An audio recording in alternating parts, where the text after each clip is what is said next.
Gênesis capítulo 6, a partir do versículo 5. Viu o Senhor que a maldade do homem se havia multiplicado na terra e que era continuamente mal todo o desígnio do seu coração.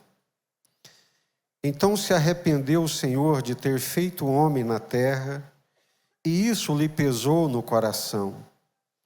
Disse o Senhor: farei desaparecer da face da terra o homem que criei, o homem e o animal, os répteis e as aves dos céus, porque me arrependo de os haver feito. Porém Noé achou graça diante do Senhor. Eis a história de Noé. Noé era homem justo e íntegro entre os seus contemporâneos. Noé andava com Deus, gerou 3 filhos, Sem, Cã e Jafé. A terra estava corrompida à vista de Deus e cheia de violência. Viu Deus a terra, e eis que estava corrompida, porque todo ser vivente havia corrompido o seu caminho na terra. Então disse Deus a Noé: resolvi dar cabo de toda a carne, porque a terra está cheia da violência dos homens. Eis que os farei perecer juntamente com a terra. Agora vamos lá em Hebreus capítulo 11. Fala um pouco mais sobre Noé.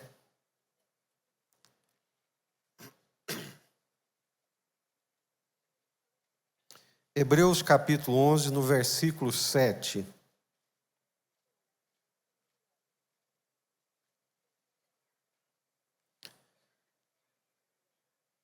Pela fé, Noé, divinamente instruído acerca de acontecimentos que ainda não se viam, e sendo temente a Deus, aparelhou uma arca para a salvação de sua casa, pela qual condenou o mundo e se tornou herdeiro da justiça que vem da fé. Pela fé, Noé, divinamente instruído acerca de acontecimentos que ainda não se viam, e sendo temente a Deus, aparelhou uma arca para a salvação de sua casa, pela qual condenou o mundo e se tornou herdeiro da justiça que vem da fé. Vamos orar mais uma vez. Curva sua cabeça.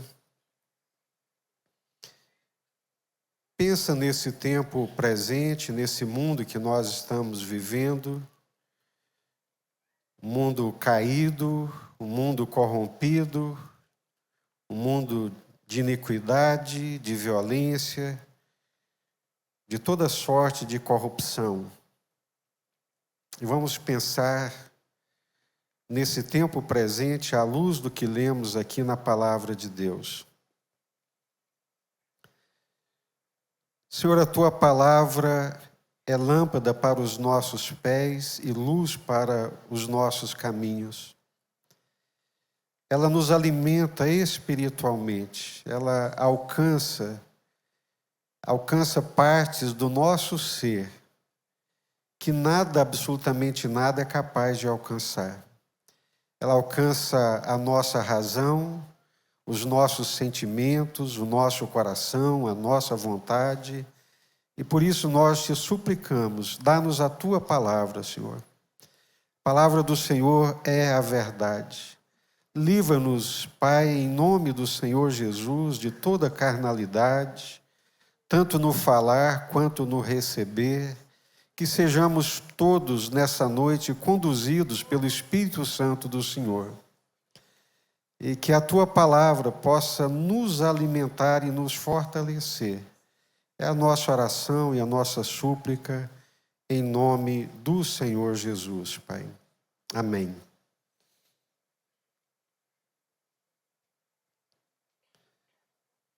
Sem dúvida, esse é um dos textos mais tristes da palavra de Deus do pensamento de Deus a respeito do ser humano.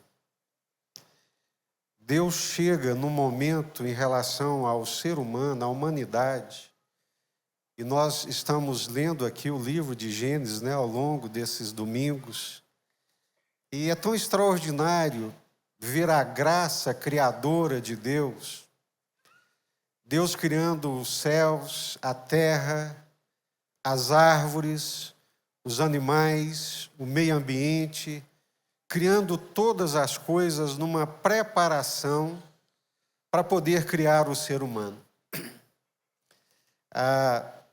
O objetivo, o alvo final de toda a criação de Deus era o ser humano.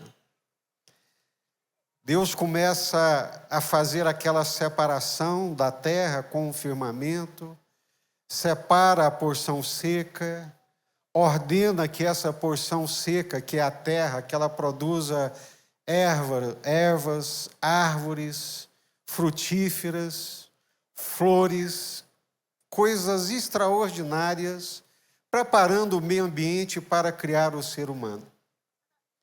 Quando tudo está feito e Deus vendo que tudo era muito bom, Deus então cria o ser humano e vê que também é bom criar o ser humano. Deus cria esse ser humano à sua imagem e à sua semelhança.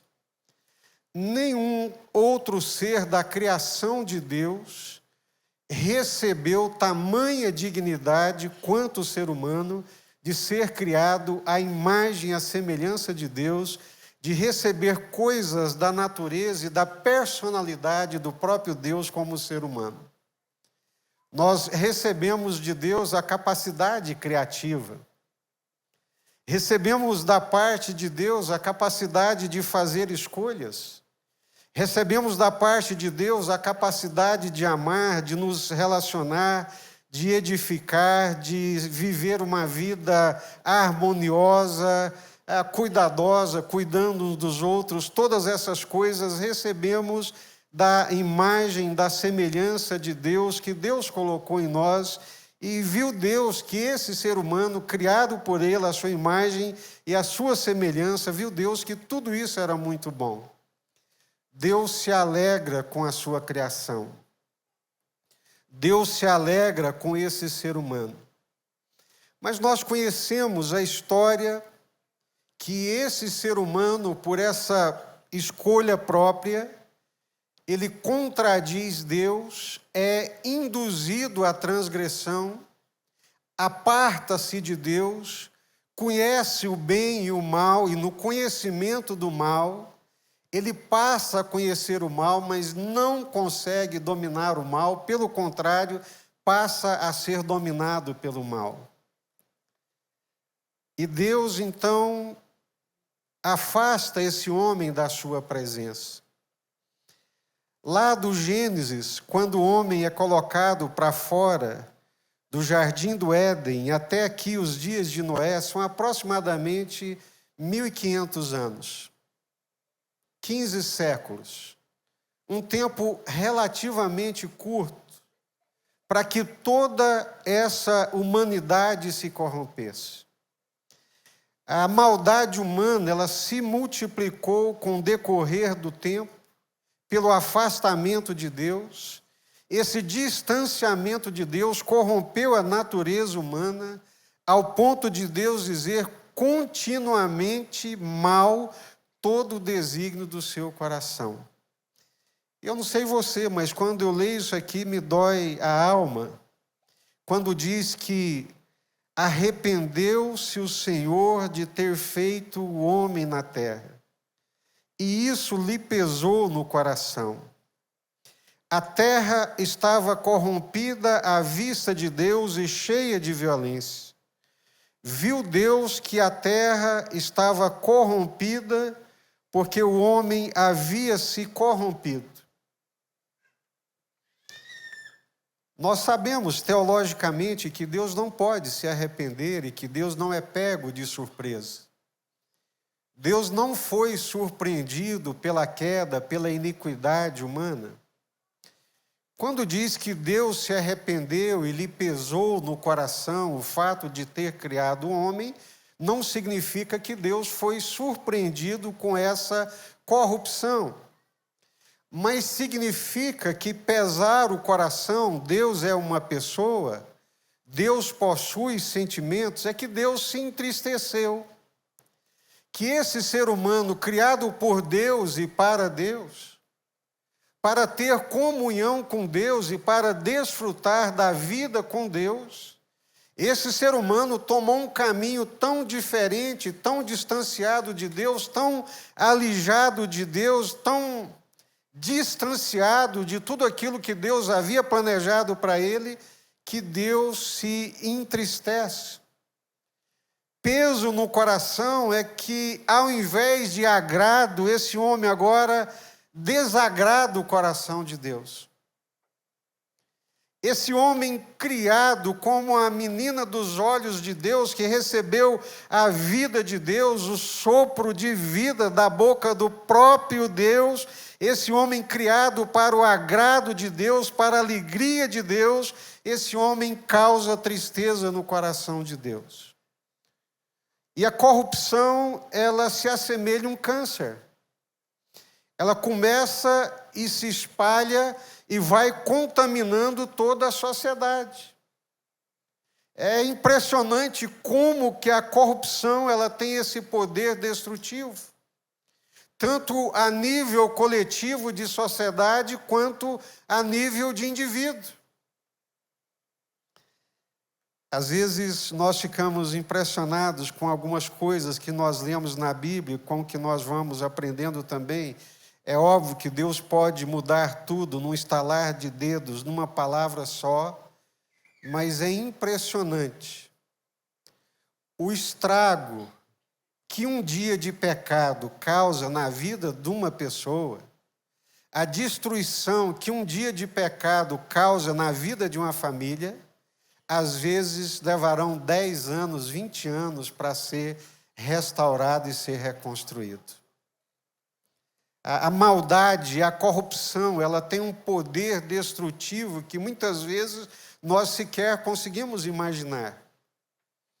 E o homem distante de Deus, afastado de Deus, ele se corrompe, dá lugar à violência, à maldade e a tudo isso que nós estamos vendo aqui. Farei desaparecer da terra o homem que criei. É o juízo de Deus. Nós estamos lendo aqui a manifestação de um juízo iminente. Diante desse câncer da corrupção da humanidade, diante desse câncer que é o distanciamento de Deus. E esse distanciamento de Deus significa também o distanciamento do propósito de Deus. Deus nos criou com um propósito. Deus nos criou com um objetivo muito claro, que foi de vivermos com Ele e para Ele.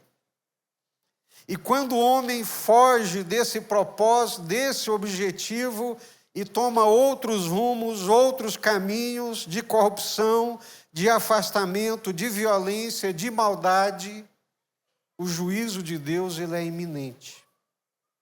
Nós podemos ter certeza que o juízo de Deus se manifestará. Arrependeu-se, tristeza, pesar, por causa dessa humanidade. Um desgosto profundo. Deus olhar para o homem que ele havia criado com tanto esmero e agora não encontrar mais motivo de alegria, mas somente motivo de pesar. Desapontamento, desgosto, desagrado e tristeza. Deus tem sentimentos. Deus é uma pessoa. Deus é um ser pessoal. Deus possui personalidade. Deus possui atributos pessoais. E é isso que o texto está dizendo para nós. Mas diante de toda essa essa situação de corrupção, há um rasgo de luz, há um brilho nessa história. Porque me arrependo de os haver feito. Porém, Noé achou graça diante do Senhor. Você sabe o que significa essa palavra, achou graça? Foi agradável.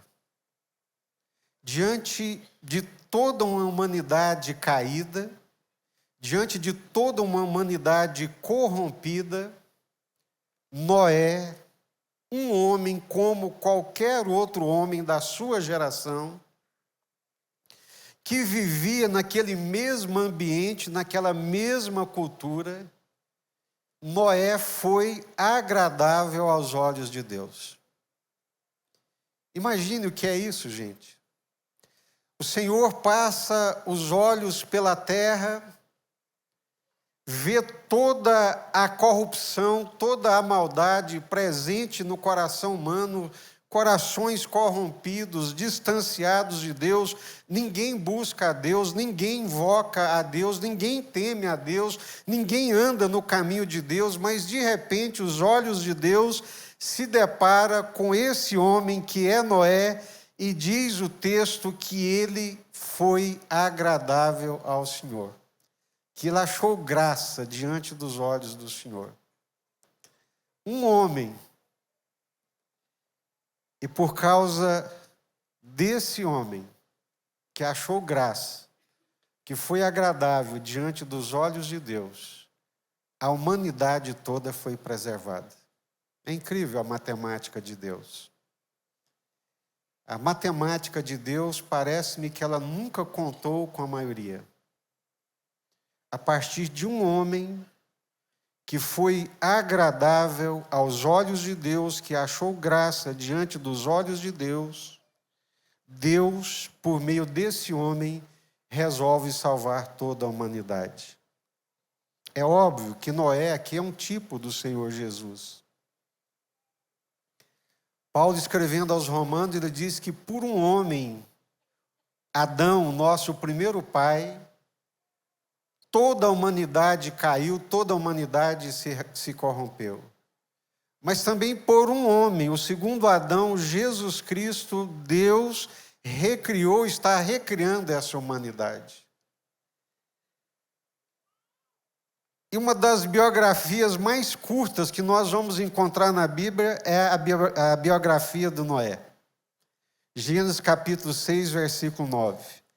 Eis a história de Noé.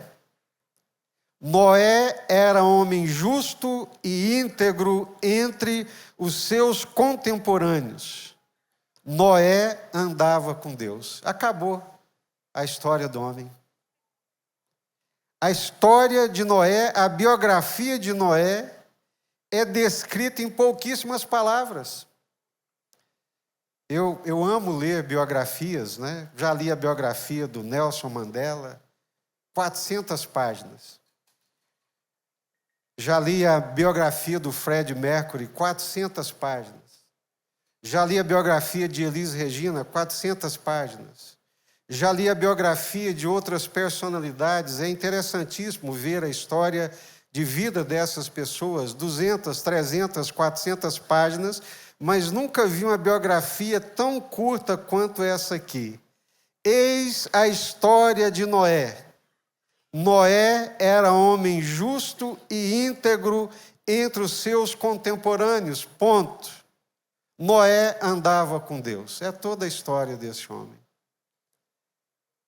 Curta, mas preciosa, extremamente valiosa. Achou graça diante do Senhor, achou graça aos olhos de Deus. Foi agradável a Deus. Deus se agradou de Noé em meio a toda aquela geração. Sem dúvida, é a menor biografia da Bíblia. E ele andava com Deus. Andar com Deus é uma escolha. Viver uma vida agradável a Deus é uma escolha. é uma disposição de coração, que muitas vezes vai implicar nadar contra a corrente. Muitas vezes não, creio que na maioria das vezes. Andar com Deus no meio de uma geração corrupta, no meio de uma geração corrompida, é viver contra a cultura. É não ser politicamente correto. É pagar um altíssimo preço, mas um preço que vale a pena, um preço que é extremamente significativo. O que vale mais? Receber o agrado de Deus ou o agrado dos homens? O que importa mais, ser aprovado por Deus ou ser aprovado pelos homens? Vocês conhecem a história, acabei de ler aqui em Hebreus capítulo 11 também, que Noé, por ser temente a Deus, por andar com Deus, ele foi divinamente advertido, ou seja, a divina providência o alertou. A graça de Deus, a voz de Deus, o poder de Deus, a presença de Deus manifestou graça sobre ele, dizendo: Noé, a coisa aqui vai ficar muito mais feia ainda e toda essa humanidade vai ser destruída, mas você achou graça diante dos meus olhos, construa uma arca, Noé, porque vai ser o meio pelo qual você se salvará e salvará toda a sua família. Eu não sei se vocês gostariam de ler comigo novamente aqui Hebreus, por favor, para chamar a atenção para o significado dessas palavras. Pela fé, Hebreus 11, 7. Noé, divinamente instruído acerca de acontecimentos que ainda não se viam. Aqui está a fé. Quando Deus diz para Noé construir uma arca, naquele tempo não chovia sobre a terra. Não havia chuva. Não havia sinal de que pudesse acontecer uma inundação. Mas ele creu. Ele creu no Senhor, ele creu na palavra do Senhor e começou a fazer uma arca. Fazer uma arca num lugar que não havia nenhuma possibilidade imediata de inundação. Diz o texto bíblico que levou 120 anos fazendo aquela arca. Ou seja, obedeceu, ainda que não via os acontecimentos. Ele não agiu por vista, ele agiu por fé. Divinamente instruído, divinamente advertido. Aparelhou uma arca para a salvação de sua casa. Eu fiquei constrangido quando eu li esse texto, né? A importância de andar com Deus, a importância de ser agradável a Deus, a importância de, às vezes, ter que romper com o mundo contemporâneo, de ter que romper com as coisas do tempo presente, com as coisas da cultura, para se tornar agradável a Deus, temente a Deus, andar com Deus, porque através disso Deus salva não somente Noé, mas salva toda a sua casa. A casa dele, seus filhos, suas noras e toda a humanidade foi salva por causa desse homem que achou graça diante dos olhos de Deus. É muito poderoso, não é? Vou usar essa expressão que ela vai ser bem compreendida. quando nós somos agradáveis a Deus. Quando Deus se agrada de mim. Quando Deus se alegra comigo. A alegria do Senhor é a nossa força. Ou seja, quando Deus se alegra comigo, às vezes nós interpretamos isso de uma forma muito errônea. Nós achamos que a alegria de Deus em nós, dentro do nosso coração, é que nos fortalece. Não. O que nos fortalece é quando o Senhor se alegra conosco. Imagine Deus olhar para mim, Deus olhar para você e se alegrar. E sermos agradáveis. Contrário a toda uma geração que foi desagradável, que foi peso no coração de Deus, que causava tristeza no coração de Deus. Mas Noé foi agradável. A alegria do Senhor. Deus se alegrou com ele. Isso o fortaleceu. Isso o levou a salvar a sua casa e toda aquela geração. Graça e juízo. A graça de Deus sempre é maior do que o juízo. A graça de Deus, a misericórdia de Deus, ela sempre superabunda. Mas ao mesmo tempo que essa graça de Deus se manifestou salvadora através de Noé, ela também se transformou em juízo. Para aqueles que creram e temeram, foi graça. Aqueles que zombaram, que não creram, que não observaram, que não andaram, foi juízo, foi perdição. Enoque foi outro exemplo de homem que andou com Deus, nessa mesma geração. É a geração de Caim, é a geração corrompida, é a geração que se corrompe muito rapidamente. Mas em meio a essa geração corrompida, Deus encontra pessoas, seres humanos, com os quais Ele pode se agradar, se alegrar, e caminhar com eles e eles caminharem com Deus. Enoque foi tão agradável a Deus. Deus se alegrou tanto com Enoque que o tomou para si. Que disse: Enoque, vem para cá. Vem ficar aqui perto de mim. É um dos poucos homens que não passou pela morte. A semelhança de Elias. Andar com Deus é uma escolha.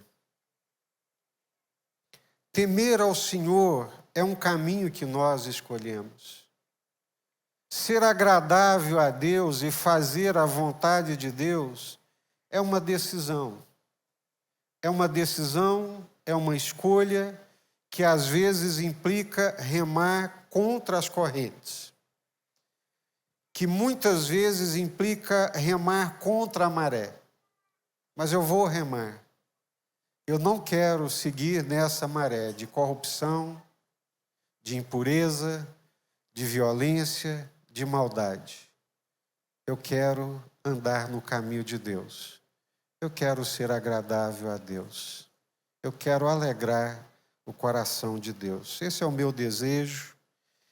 Espero que seja o seu também, nessa geração, nesse tempo, de tanta corrupção, de tanta imoralidade.